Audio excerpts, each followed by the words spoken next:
এই শোনো না, আমাদের অন্ধবিশ্বাস চ্যানেলটি যারা এখনো সাবস্ক্রাইব করেননি প্লিজ সাবস্ক্রাইব করে দাও। আর অল্প কিছু সাবস্ক্রাইবার হলে 1,00,000 পরিবার হবে। সবাই প্লিজ সাবস্ক্রাইব এবং বেশি বেশি শেয়ার করে দাও প্লিজ। আমি ঠিক আছি। মধু বিবি তরিকে আর পুকুরের সামনে দাঁড়িয়ে থাকতে দিলেন না, তরিকে নিয়ে ভেতরের দিকে চলে গেলেন। শুভাও তরির পড়ে যাওয়ার কথা শুনে তরিকে খুব বকাঝকা করলো। মাছ ঘরে তোলার পরেই কাটাকুটির সময় কোথা থেকে যেন রঙ্গন এলো, হাতে তার বড় সড়ো একটা বাটি। রুমিকে সামনে পেয়ে বাটিটা রুমির হাতে তুলে দিয়ে বলল, আমার আম্মায় পায়েস রান্না করছে, আহসানের জন্য পাঠিয়েছে। আহসান বাড়িতে নাই। রুমি বাটিটা হাতে নিয়ে বিড়বিড় করে বলল, মাছ ঘরে তুলতে না তুলতেই মেছুফুত হাজির, খান্নাসচিন কোথাকার। কিন্তু রঙ্গনের সামনে সরাসরি সেসব বলা যায়? শুধু ছোট্ট করে প্রশ্নের জবাব দিয়ে বলল, আছে, দাঁড়ান ডেকে দিচ্ছি। আহসান পায়েস দেখে খুশি হলো। নাহার বেগমের হাতের পায়েস তার খুব পছন্দ। ওই বেলায় আর রঙ্গনকে যেতে দিল না। পুকুরের মাছের সালুন দিয়ে ভাত খেয়ে দুই বন্ধু বেরিয়ে গেল। বাইকে করে রঙ্গনকে বাড়ির সামনে নামিয়ে দিয়ে আহসানও কাজে চলে গেল। মধুবিবি তরিকে খেতে ডাকতে এসে ফের বললেন, রুই মাছ আর পোনা মাছটা খাইবা তুমি? বোয়াল মাছের বাটিতে হাত দিবা না। বাচ্চা হওয়ার পর মন ভইরা বোয়াল মাছ খাইও। তরি বিছানা থেকে উঠতেই পারল না, একেবারে মিনমিনি স্বরে বলল, বুবু, আমি পরে খাবো। মধুবিবি দরজার সামনে দাঁড়িয়ে প্রশ্ন করলেন, এইসব কথাবার্তা এখন বাদ দাও। পেটেরটা কথা ভাইবা হইল সময় মতো খাওন লাগবো। খাবার খাইয়া ওষুধ খাইয়া একেবারে শুইও। তরি পেটে হাত দিয়ে হঠাৎ গুঙ্গানি দিয়ে উঠল। পেটটা কেমন চাপ দিয়ে আছে, মনে হচ্ছে নারী ভুঁড়ি ছেড়ে খুঁড়ে যাবে। মধুবিবি তরির গুঙ্গানির আওয়াজ পেয়ে তরির মাথার কাছে এসে দাঁড়ালেন। ভারত গলায় বললেন, কি হয়েছে তোমার? শরীর খারাপ লাগতাছে? তরি পেট চেপে ধরে চিৎকার করে বলল, পেটে অনেক ব্যথা হচ্ছে, মনে হচ্ছে সবকিছু বের হয়ে আসবে। আহ, আল্লাহ বাঁচাও। মধুবিবি তরির পেটে হাত দিয়ে দেখলেন পেট চাপ ধরে কেমন শক্ত হয়ে আছে। মধুবিবি চিৎকার করে বললেন, আহসানের মা, তাড়াতাড়ি এদিকে আসো। মধুবিবির গলা শুনে শুভা তাড়াতাড়ি তরিদের ঘরে এলেন। তরির অবস্থা দেখে বললেন, কি হয়েছে আম্মা ওর? মধুবিবি তরির মাথা বলিয়ে দিতে দিতে আতঙ্কিত কণ্ঠে বললেন, পেটে ব্যথা, এটাও কেমন চাপ দিয়া শক্ত হইয়া আছে। পুকুর পাড়ে পইরা গেছিল, পেটে টান লাগছে মনে হয়। আল্লাহর নাম নাও আহসানের মা, বাচ্চাটার যেন কিছু না হয়। আল্লাহ আল্লাহ করো। শুভা কিছু না বুঝতে পেরে তরিকে বললেন, একটু উঠে দাঁড়াও তো মা, সোজা হয়ে উঠে দাঁড়াও। তরি বিছানা থেকে উঠতেই শুভা আতকে উঠলেন। বিছানার চাদরটা রক্তে ভিজে গেছে। তরির দু পায়ের মধ্যখান হতে চিকন রক্তের স্রোত বেয়ে চলেছে। পরনের শাড়িটার পেছনের অংশ পুরো রক্তে ভেজে জবজব করছে। তরির রক্ত দেখে ভয়ে জ্ঞান হারিয়ে ফেলল। মধুবিবি তরির হাত পায়ে তেল মালিশ করতে লাগলেন। শুভা মাথায় পানি ঢালতে লাগলেন। তীব্র পেট কামড়ানোর অনুভূতি নিয়ে তরি চোখ খুলল। শরীরে তার এক রত্তি জোর নেই। আচমকা তরির খিঁচুনি উঠল। পেট চেপে ধরে মিহি গলায় সে বলল, আমি মরে গেলাম। আল্লাহ, পেট খুব ব্যথা করছে। শুভা দৌড়ে গিয়ে আহসানকে কল দিল। আহসান তখন মাল নামাচ্ছিল। এক হাতে ফোনটা রিসিভ করতে শুভা বলল, বাবা জলদি বাড়ি আয়, তোরই যেন কেমন করছে, অনেক রক্ত বের হয়েছে, তুই তাড়াতাড়ি আয়। আহসান সব কিছু ফেলে বাইক নিয়ে একটানে বাড়ি ফিরল। অন্তদন্ত হয়ে বাড়ি ফিরে দেখলো তরি অচেতন হয়ে বিছানায় পড়ে আছে। শারীরিক দুর্বলতায় জ্ঞান হারিয়েছে আবারও। মেঝেতে বিছানায় তরল রক্তের ছড়াছড়ি। আহসানের মাথাটা কেমন যেন খালি হয়ে গেল। কোনো রকমে তরিকে কোলে তুলে রিক্সা ডেকে হসপিটালে নিয়ে ছুটল তাকে। আহসানের সঙ্গে গেল শুভা, মধুবিবিও যেতে চেয়েছিলেন। রুমি বাড়িতে একা বলে রুমিকে ফেলে যেতে পারলেন না। রুমি ভয়ে আতঙ্কে মিয়ে গেছে। এরকম পরিস্থিতি চোখের সামনে আগে কখনো দেখেনি সে। তরিকে কোলে তোলা অবস্থায় আহসানের হাত রক্তে ভিজে গেল। রক্তপাত এখনো বন্ধ হয়নি। কি হলো হঠাৎ? ইমার্জেন্সি গাইনি চিকিৎসকের কাছে তরিকে নিয়ে যাওয়া হলো। তরির তখনও জ্ঞান ফিরেনি। মহিলা চিকিৎসক তরির সবকিছু চেক আপ করে আহসানকে বললেন, আপনার স্ত্রীর বেবিটা মিসক্যারেজ হয়ে গেছে। পেটে আঘাত পাওয়ায় এমনটা হয়েছে বলে ধারণা করছি। পেটে সব কিছু এখনও ক্লিয়ার হয়নি। অপারেশন যদিও লাগবে না, কিছু ঔষধ লিখে দিচ্ছি, সেগুলো 3 দিন খাওয়ালেই এর মধ্যে সব কিছু ক্লিয়ার হয়ে বেরিয়ে আসবে। আহসান টলমলের চোখে সবটা শুনল। শুভাও নিরুত্তর। যে সন্তানকে ছোঁয়ার জন্য সকলে মুখে ছিল, সে পৃথিবীতে আসার আগে সকলকে ফাঁকি দিয়ে চলে গেল। আহসান আর স্থির হয়ে দাঁড়াতে পারল না। এত সব মানসিক বিপর্যয় সহ্য করার মতো ক্ষমতা তার নেই। চোখ ভর্তি পানি নিয়ে সে ঢলে পড়ল হঠাৎ। পুরুষ মানুষের এত নরম হলে চলে কি? তরির জ্ঞান ফিরল সন্ধ্যার দিকে। অতিরিক্ত রক্তক্ষরণ হওয়ায় এক ব্যাগ রক্ত দেওয়া হচ্ছে তাকে। আহসানের জ্ঞান হারানোর পরপরই মাজদাক হসপিটালে এসেছেন। রক্তের ডোনার তিনি জোগাড় করেছেন। আহসান কেবিনের সামনে বারবার পায়চারি করছে। তরির জ্ঞান ফিরছে না কেন এখনো? তখনই শুভা এসে আহসানকে বললেন, তরির জ্ঞান ফিরেছে? আহসান যেন বুকে প্রাণ ফিরে পেল। তরির গালে এলো পাথারি চুমু খেয়ে বলল, শরীর কেমন লাগছে তোমার আম্মু? ভালো লাগছে একটু? পানি খাবে? মনের ভুলে সন্তানের নাম নিতেই আহসানের বুক খামছে ধরল। সন্তানটা যে পৃথিবীতে নেই, এ কথা কিভাবে মুখ ফুটে তরিকে বলবে সে? দুর্বলতায় তরির মুখ দিয়ে বলি ফুটছে না। নিম্ন সুরে শুধু কোনো রকমে সে বলল, বাবুটা ঠিক আছে? বাবুর বাবা? আহসান সে প্রশ্নের কোনো জবাব দিল না। তরি মাথা ঠেলে বসার চেষ্টা করলো, কিন্তু পারল না। কোমরের হাড় গোড় যেন গুরু হয়ে আসছে। পেটও কেমন চিনচিনে ব্যথা, তবে আগের থেকে একটু কম। তরির রক্তের ব্যাগ শেষ হলো রাত 8:30টায়। এই কতগুলো ঘন্টায় তরির সহস্রবার বাবুটার কথা জিজ্ঞেস করেছে। আহসান কিংবা শুভা চোখের পানি আড়াল করে সবটা এড়িয়ে গেছে। তরিকে নিয়ে বাড়ি ফিরতেই আহসান তরিকে ধরে ধরে ভেতরে নিয়ে গেল। মধুবেবী দরজার সামনে থেকে বারবার জিজ্ঞেস করতে লাগলেন, বাচ্চাটা ঠিক আছে? সব কিছু ঠিকঠাক আছে তো? শুভা মাথা নিচু করে ভেজা চোখে তাকাতেই মধুবেবী সবটা বুঝে গেলেন। ওদের সুখে ভুলভাল বকতে লাগলেন। তরির সামনে গিয়ে চিৎকার করে বললেন, শান্তি হয়েছে তোমার এবার? বাচ্চাটারে খাইয়া শান্তি হয়েছে? বারবার কইরা বলছি এই কয়টা মাস লাফালাফি ফালাফালি কইরো না, শুনলা না? এখন যা মন চায় করো, বাচ্চাটারে তো খাইয়া ছাড়লা। তরি এসব শুনে হতভম্ব হয়ে দাঁড়িয়ে রইল। এসব কি শুনল সে? তুবা আর নেই, তুবা চলে গেছে। তরি ঘোরাতে ঘোরাতে ভেতরে গিয়ে দরজার দৌড় দিল। চিৎকার করে মেঝেতে গড়াগড়ি করে কাঁদতে লাগলো। একটা সময় গিয়ে লক্ষ্য করলো শারীরিক দুর্বলতার কাদার মতো শক্তিও তার শরীরে নেই। আহসান ততক্ষণে দরজায় ধাক্কা দেওয়া শুরু করেছে। তরি কোনো রকমে উঠে বসলো। বিছানার পাশ থেকে টুলটা নিয়ে তাতে উঠে দাঁড়ালো। আলমারি থেকে একটা ওড়না নিয়ে ফ্যানটা বন্ধ করে তাতে বাঁধলো। এত কিছু সইবার মতো শক্তি তার নেই। এর চেয়ে মরে যাওয়া ঢের বেশি ভালো।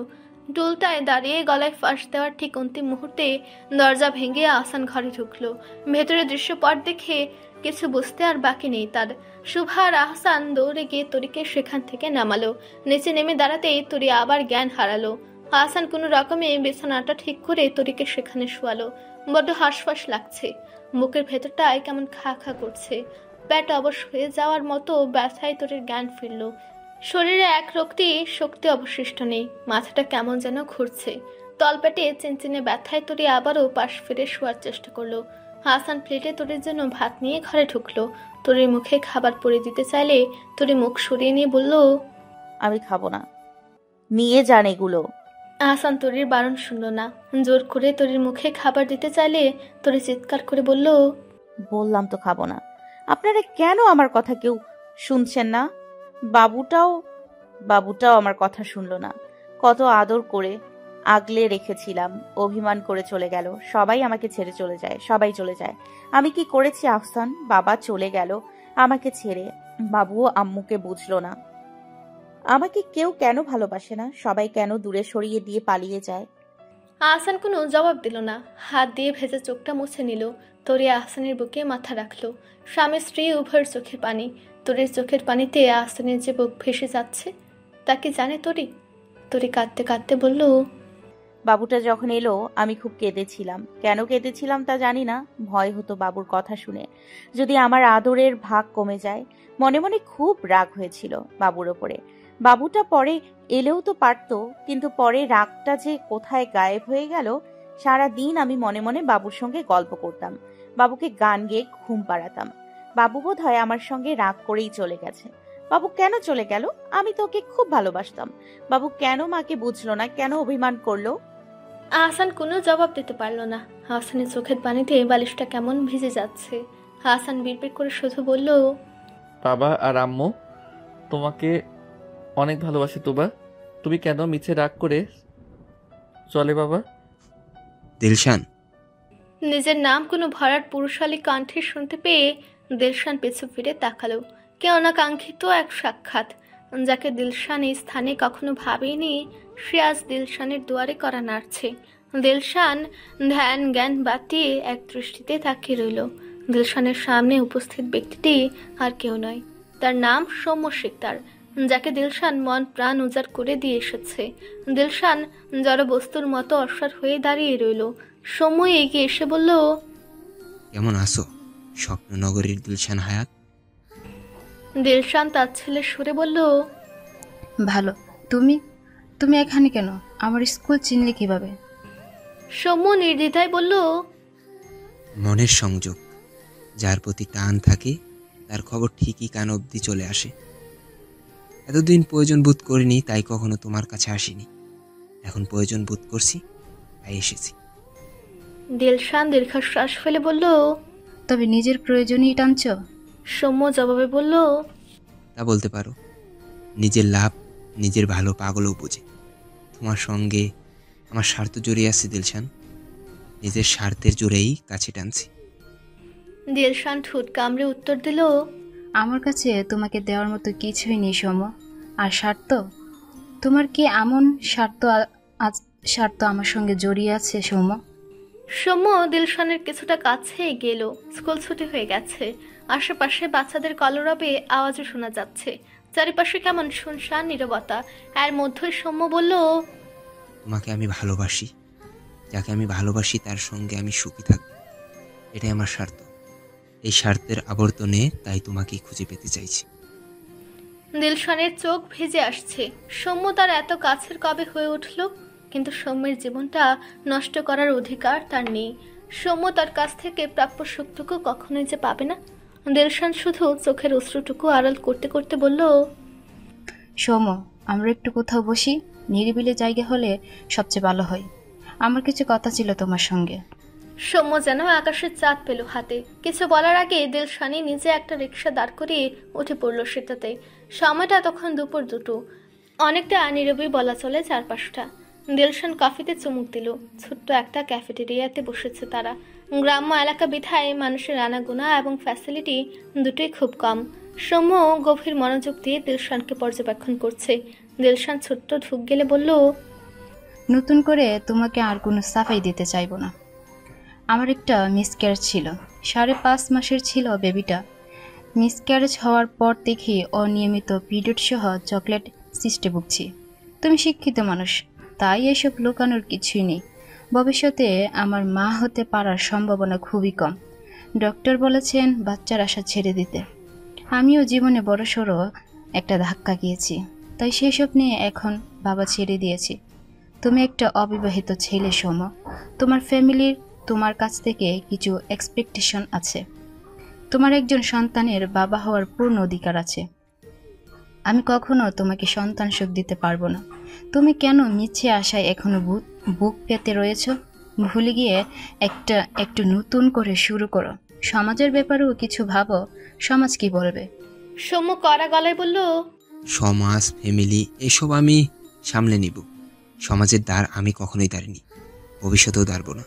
আমার বাবা এবং মা কেউ বেছে নেই দিলশান। আমার পরিবার বলতে ছোট্ট একটা ভাই রয়েছে শুধু। পরিবার থাকলেও আমি সব কিছু ঊর্ধ্বে গিয়েও তোমাকেই চাইতাম। দিলশান সৌম্যের হাতটা ধরে নরম গলায় বলল, সৌম্য, জীবনটা একটা কঠিন কুরুক্ষেত্র। আবেগের বশে সিদ্ধান্ত নিও না, বিবেক দিয়ে একটু ভাবো, নিজেকে নিয়ে একটু চিন্তা করো। তুমি কেন বুঝতে পারছো না? সৌম্য দিলশানের দিকে তাকালো, নির্বিঘ্নে জবাব দিল, বুঝতে পারছি দিলশান, আমি যত সবটা বুঝতে পারছি, আমার বিবেক ততটাই আমাকে বারবার চিৎকার করে বলছে তোমাকে নিজের কাছে টেনে নিতে। আবেগের বয়সটা আমার আর নেই দিলশান। আমি পূর্ণ মস্তিষ্কেই সবটা ভেবেছি। আগে একবার নিজের অযোগ্যতার ভুলে তোমাকে হারিয়েছি, এবার হারালে নিজেকে আর কখনো ক্ষমা করতে পারবো না। দিলশান চুপচাপ সবটুকু শুনল। সৌম্যের দিকে তাকিয়ে মিনিট খানেক পর বলল, আচ্ছা, তুমি যদি আমার অতীত আমার বর্তমান সবটা মেনে নিয়ে আমার পরিবারকে রাজি করাতে পারো, তবেই আমি তোমাকে বিয়ে করতে রাজি। সৌম্যের ঠোঁটে এক চিলতে হাসি ফুটে উঠল। দিলশানের হাতটা নিজের হাতের মুঠোয় নিয়ে এসে বলল, যদি তোমার পরিবারের পায়েও ধরতে হয় আমি তাতেও রাজি। আমি বিয়ে করলে তোমাকেই করব, এটা তোমার কাছে আমার ওয়াদা রইল দিলশান হায়াত। তরির মেডিসিন কোর্সের আজ দ্বিতীয় দিন চলছে। শরীরে প্রচুর জ্বালাপোড়া অনুভব হয় তার। আয়রনের পাওয়ারফুল বেশ কিছু সাপ্লিমেন্ট দেওয়া হয়েছে তাকে। সেগুলো খেয়ে সারাদিন তার সেভাবে কোনো জ্ঞান থাকে না।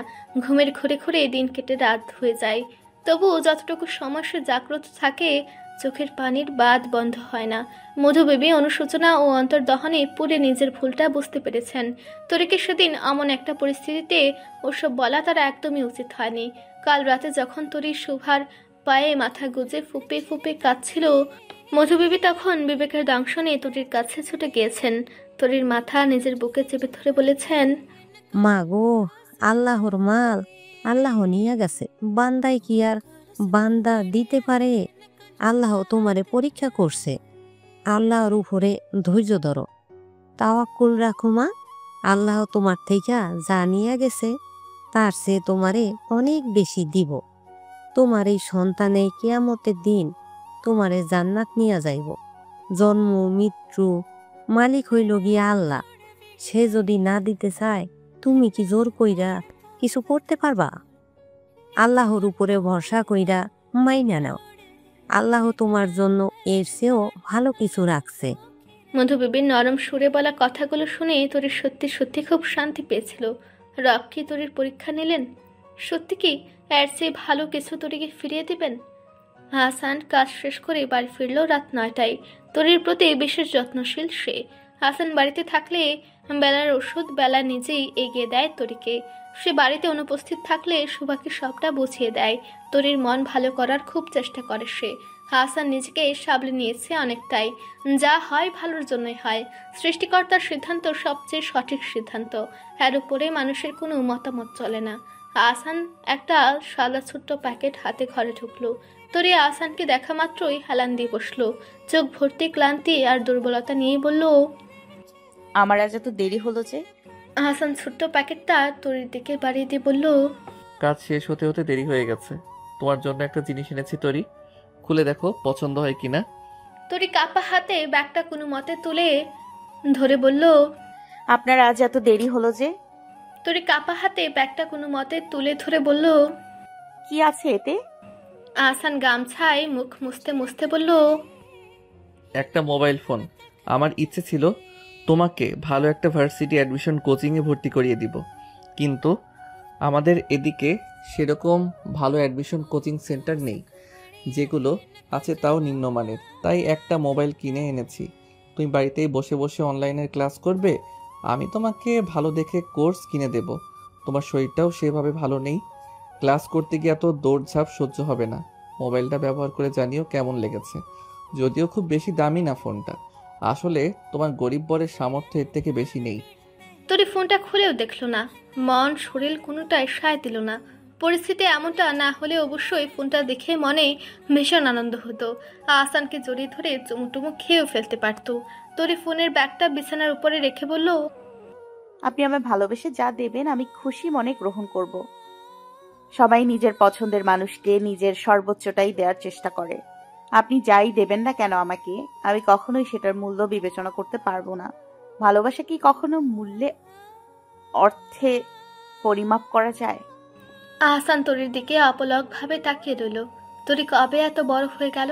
কোথায় কবে যেন কে বলেছিল না, মেয়েদের ম্যাচিউরিটি পরিপক্কতা আসে বয়সের সঙ্গে সঙ্গে?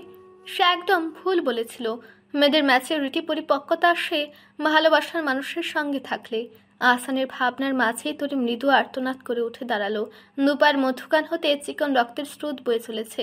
তা দেখে আহসান আটকে উঠে বলল, এখনো রক্তপাত বন্ধ হয়নি তরি? তরি কোনো রকমে বিছানা চেপে ধরে বলল, না, মেডিসিন কোর্সের কাজ শুরু হয়ে গেছে। এখন রক্তের সঙ্গে পেটের সবকিছু পরিষ্কার হবে। মা আমাকে দুপুরে সব বুঝিয়ে বলেছিল। আহসান তরিকে ধরে কোনো রকমে বিছানায় বসালো। তরির রক্ত দেখলে মাথা ঘুরে। তাই সে আহসানকে চেপে ধরে চোখ বন্ধ করে বসে রইল। পেটে আস্তে আস্তে চাপ বেরিয়ে চলেছে। একটা সময় তরি আহসানের হাত শক্ত করে চেপে ধরলো। পেটটা কেমন মুড়িয়ে কামড়ে ধরেছে যেন। আহসান বুঝতে পারলো আসলে অ্যান্টিবায়োটিক কোর্সের প্রভাব শুরু হয়ে গেছে। তরির নুয়ে পড়া অবস্থা দেখে সে তরির জন্য একটা স্যালাইন গুলে আনলো। তরিকে ধরে কোনো রকমের সেটা খাইয়ে দিল। লাল রঙের রঞ্জক পদার্থে ভেসে যাচ্ছে তরি। বিছানা এবং মেঝেতে রক্তের ছিটে ফোঁটা দেখে তরি বারবার চোখ সরিয়ে নিতে চাইল। হাসান তা লক্ষ্য করে একটা পরিষ্কার কাপড় এনে মেঝেটা মুছে দিল।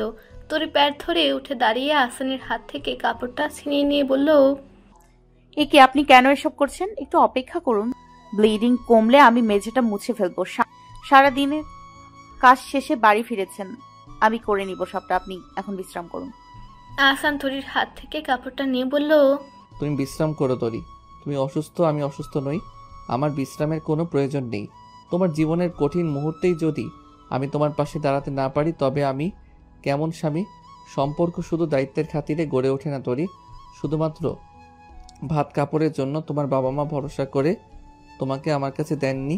আমি চাই আমার বুকটা, আমার কাঁধটা, আমার হাত দুটো এবং কি আমার পুরো শরীরটা তোমার একটা ভরসা স্থল হোক তরি। জীবনে যদি কোথাও গিয়ে আটকে পড়ো কিংবা দেয়ালে পিঠ থেকে যায় তাহলে একবারের জন্য হলেও আমার নামটা নিও তরি। আমি যতদিন বেঁচে আছি আমি তোমায় কখনোই অবজ্ঞা করব না। তুমি আমার স্ত্রী, আমার ভালোবাসার জায়গা, তুমি আমার বেটার হাফ, আমার অর্ধেকটা অংশ, অর্থাৎ আমার অর্ধাঙ্গিনী তুমি। নিজেকে আমি খুব ভালোবাসি তরি, তুমি তো আমারই বেটার হাফ, আমারই একটা খণ্ডাংশ। তোমাকে আমি না ভালোবেসে পারি তরি? যাকে ভালোবাসা যায় তাকে কখনোই অবহেলা করা যায় না তরি। তরির এবার কিছুটা ভালো লাগছে। রক্ত মাখা কাপড়টা সে ছেড়ে এসে বিছানায় বসলো। আহসান ততক্ষণে বেডশিটটা পাল্টে দিয়েছে। তরি কোনো রকম শরীর এলিয়ে দিয়ে আহসানকে উদ্দেশ্য করে ভারাক্রান্ত মনে বলল, আহসান, বাবুর চলে যাওয়ার জন্য কি আপনি আমাকে দায়ী করেন? আমাকেই দায়ী মনে হয় আপনার? আমি যদি জানতাম তাহলে পুকুর পাড়ে কোনো দিনই যেতাম না, বিশ্বাস করুন। আহসান ছোট্ট শ্বাস ফেলে বলল, না, আমি বিশ্বাস করি সৃষ্টিকর্তার সিদ্ধান্তের উপরে হস্তক্ষেপ করার অধিকার মানবজাতির নেই। জন্ম মৃত্যু সৃষ্টিকর্তার হাতে। তুমি আমি এসব নিয়ন্ত্রণ করার কে তরি? আমি আমার ভাগ্যকে মেনে নিয়েছি। আমার রিজিকে যা ছিল না তা আমি পাইনি। মানুষ যখন সত্যকে আপন করে নিতে পারে না তখনই নানা ছুতোই অন্যের উপর দোষ চাপায়। আমি তো জানি সত্যটা, অযথা তোমায় দোষের ভাগীদার কেন বানাবো? তরি শাড়ি পাল্টে নেওয়ার সময় ঘরের ওদিকটায়ও অনেকটা রক্তের ছিটে ফোঁটা পড়েছে বলে আহসান ছোট্ট বালতি হাতে মেঝের ওপাশটা মোছার জন্য পানি নিয়ে এলো।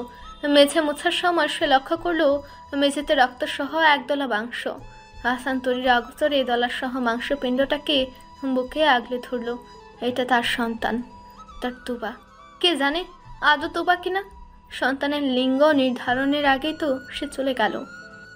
মা সকালে ফোন করেছিল, বলল শরীরটা ভালো হলে ঘুরে যেতে। মা নিতে আসতো, কিন্তু গুনগুনের পরীক্ষা চলছে, তাই আমি নিষেধ করেছি। আপনি যেতে দেবেন আমায় ও বাড়িতে? আহসান তখন কাজে যাবে। সদ্য গোসল সেরে বাইরে এসেছে সে। তরির কথা শুনে সে মাথা মুছতে মুছতে বলল, তোমার কি মতামত তুলতুল? তরি ইনিয়ে বিনিয়ে বলল, আসলে মন মেজাজ কোনোটাই সেভাবে ভালো নেই। যদি হাওয়া বদল হতো তাহলে খুব ভালো লাগতো, তাই ভাবছিলাম কটা দিন থেকে আসবো। আহসান তরির কাছে এগিয়ে এলো। ভেজা চুলগুলো ঝাঁকিয়ে চুলের পানিগুলো তরির মুখে ফেললো। তরির গালের সঙ্গে নিজের গালটা মিশিয়ে নিল। ছোট্ট ছোট্ট চাপা দাড়িগুলো তরির গালে ঘষে দিল। তরির সুরসুরিতে চোখ বন্ধ করে ফেললো। নরম সুরে বলল, কি করছেন? ভিজে যাচ্ছি তো। আহসান তরির থুতনিতে চুমু খেয়ে বলল, বেশ, যাও, তুমি ভিজে যাও, ডুবে যাও, ভেসে যাও, কিন্তু পানিতে না, আমার প্রেমে। তরি লজ্জায় কোনো উত্তর দিতে পারল না। কি করে সে লোকটাকে বলে? তরি যে বহু পূর্বেই মন হারিয়ে তার প্রেমে হাবুডুবু খেয়ে স্রোতের টানে ডুবতে চলেছে। আহসান আর ক্ষণ কালো দেরি করলো না। তরি লাজুক ঠুটে টুপ করে চুমু খেয়ে ফেললো। তরি লজ্জায় চোখ বুঝে ফেললো। দীর্ঘ সময় পরও আহসানের কোনো হেলদোল নেই। তার মতলব টের পেয়ে তরি নিজেকে কোনো রকমে ছাড়িয়ে নিতে নিতে বলল, আমি যাচ্ছি, তৈরি হয়ে নিচ্ছি। আপনি যাওয়ার সময় আমাকে বাড়িতে দিয়ে আসবেন। আমি কিন্তু কিছুদিন থাকবো। আহসান ভ্রু কুচকে বলল, আমি কি নিয়ে থাকবো তাহলে? তরি দুষ্টমির ছলে বলল, কোলবালিশ। বলে সে জামা কাপড় নিয়ে দ্রুত পালালো। আহসান তরিকে হাত দিয়ে টেনে ধরে নিজের কাছে আনতে চাইল। তরি তার আগেই চম্পট। তরিকে বাড়িতে পৌঁছে দেওয়ার সময় আহসান তরির সঙ্গে ভেতরে গেল। মনোয়ারা আহসানকে বারবার করে দুপুরের খাবার খেয়ে যেতে বললেন। আহসান কাজের বাহানা দিয়ে চলে গেল। যাবার সময় দরজার সামনে দাঁড়ালো। গুনগুনকে উদ্দেশ্য করে বলল, ফোকলা। ব্যাস, আর গুনগুনের কান্না থামাইকে। সামনে দুটো দাঁত নেই গুনগুনের, তা নিয়ে গুনগুনের রাগের শেষ নেই। স্কুল থেকে শুরু করে পাড়ার বাচ্চারা অবধি তাকে ফোকলা ডাকে। দাঁত দুটো একাই পড়ে গেছে, এতে গুনগুনের কি দোষ? গুনগুন মেঝেতে হাত পা ছুড়ে কাঁদতে কাঁদতে বলল, বুবু, তোমার বর আমাকে ফোকলা বলেছে। কেন আমাকে ফোকলা বলল? তুমি উনাকে বকে দাও বুবু, পচা লোক, সবসময় শুধু আমাকে বুবুকে নিয়ে যায়। আহসানের পাঞ্জাবের নিচের অংশ ধরে টানতে টানতে সে ফের বলল, আপনি এরকম কেন? আমি তো আপনার বুবুকে নিয়ে যাই না। আপনি কেন আমার বুবুকে নিয়ে যান? গুনগুনের প্রশ্ন শুনে মনোয়ারা তরি সহ আহসানের অবধি মাথায় হাত। এই ভয়ানক প্রশ্নের কি উত্তর দেবে সে? রুমি আজ কলেজ থেকে একা একা বাড়ি ফিরছে। মাজদাক আর আহসান মিলে সিদ্ধান্ত নিয়েছে এখন থেকে রুমি একা একা কলেজে যাবে। বাড়ি থেকে রুমির কলেজ অনেকটাই কাছে, তরির মতো অতটা দূরে নয়। তাই রুমি এখন একা একাই কলেজে যাতায়াত করে। রুমির স্বভাবে একটু ভীরু। মাজদাক বলেছে রুমিকে এখন একা একা বের হতে দিলে একটু একটু করে সে বাইরে চলাফেরা করা শিখবে। দিন কয়েক ধরেই তাই একাই যাতায়াত করে সে। আজ অদ্ভুত এক জিনিস ঘটলো। কলেজ থেকে ফেরার পথে রোজ রুমির অগোচরে রঙ্গন তাকে দেখে, তার পিছু নেয়। আগে না বুঝলেও আজ বিষয়টা গভীরভাবে উপলব্ধি করতে পারলেও রুমি। রঙ্গন আজ ব্যাখ্যালে রুমির কাছে বাজেভাবে ধরা পড়ে গেল। রুমি প্রচন্ড চমকিত হলেও পরে রঙ্গনকে দেখে বলল, এ কি রঙ্গন ভাই, আপনি এখানে? রঙ্গন সবকিছু আড়াল করে মিথ্যে অভিনয় করে বলল, রুমি তুমি এখানে এখানে কি করছো? রুমি কলেজ ব্যাগটা কাঁধের উপাসে নিয়ে বলল, কলেজ ড্রেস পরে আছি, দেখছেন না রঙ্গন ভাই? রঙ্গন চোখ মুখ কালো করে বলল, আমাকে এত ভাই ভাই বলে মাথা খাবা না রুমি। রুমি কিছু বুঝতে না পেরে বলল, তো কি ডাকবো? তালই, আপনি তো আমার ভাইই, ভাইয়ের বন্ধু তো ভাইয়েরই মতো।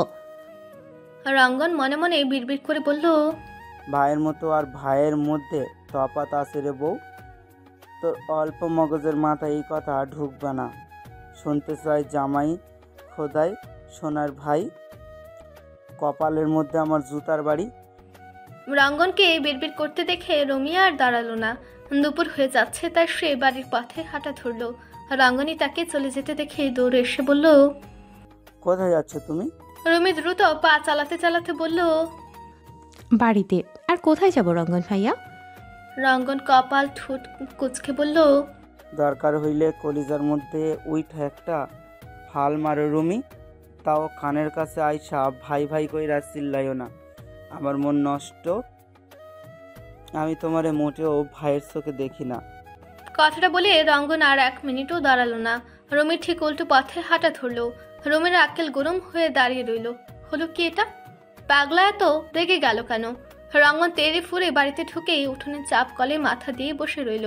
হঠাৎই রঙ্গনের এই অবস্থা দেখে নাহার বেগম ছুটে এসে বললেন, কি হয়েছে বাপ? রঙ্গন ক্ষুব্ধ কণ্ঠে বলল, কি আর হইব, কিছু হয় নাই। আমার কপালটাই হয়েছে একেবারে মার্কা মারা, ভাল লাগে না আর কিছু। জীবনটারে একেবারে তামা কইরা জ্বালাইয়া দিছে। নাহার বেগম চিন্তিত হয়ে বললেন, কি হয়েছে? কেউ কিছু কইছে বাপ? রঙ্গন দাঁত কিটমিট করতে করতে বলল, আপনার থাকতে আর কাউরে লাগে? আমার হাড় মাস কালি করার উপরে আপনি মাস্টার ডিগ্রি নেবেন। জিন্দগিটা পুরো পাগলা গারদে বানাইয়া রাখছেন। সম্পর্ক এক নিমিষে বদলাইয়া যাইতেছে। যার মুখ থেকে বাবুর বাপ শোনার কথা সে এখন ভাই ডায়। সব হয়েছে আপনার লাইগা। সময়ের কাছে সময় করে নাই। বিয়া শাদির বয়সে বউয়ের বদলে বোন কোলে নিয়ে ঘুরতেছি। আমার চান্দি চলতেছে, মাথায় পানি দেন আম্মা। নাহার বেগম উঠোন থেকে কচি চুলো জ্বালানোর লাকড়ি হাতে উঠে রঙ্গনকে উদ্দেশ্য করে বললেন, খাওয়াইতাছি তোরে পানি ভালো কইরা, আয় পানি খাইয়া যা। এটুকু বলেই লাকড়ি হাতে রঙ্গনের পিছু ছুটলেন। রঙ্গন মারের ভয়ে উপায়ন্তর না পেয়ে পুকুরে ঝাঁপ দিল। নাহার বেগম পুকুরে পাড়ে দাঁড়িয়ে চিৎকার করে বললেন, উইঠা আয় গোলামের পোলা, আমি যদি পুকুরে নামি তো তোরে ডুবাইয়া ছাড়ুম। এখনই উপরে আয়। রঙ্গন গলা অবধি পানিতে বসে থেকে বলল, আমার বাপের নাম আব্দুল কাসেম ব্যাপারী, আপনি গোলামের পোলা ডাকেন কেন? নিজের জামাইয়ের কথা ভুইলা খাইয়া ফেলাইছেন? ও আব্বা আম্মা আপনারে ভুইলা গেছে, গোলাম না করার সাথে আমি আপনারে গুইলা ফালাইছি। নাহার বেগমের মেজাজ আরও ভরকে গেল। মাটিতে অনবরত লাকড়ি দিয়ে আঘাত করতে করতে বললেন, নিয়মিত ভালোবাসার গল্প শুনতে এবং পড়তে আমাদের অন্ধবিশ্বাস চ্যানেলটি সাবস্ক্রাইব করে পাশে থাকা বেল আইকনটি ক্লিক করুন। ধন্যবাদ সবাইকে।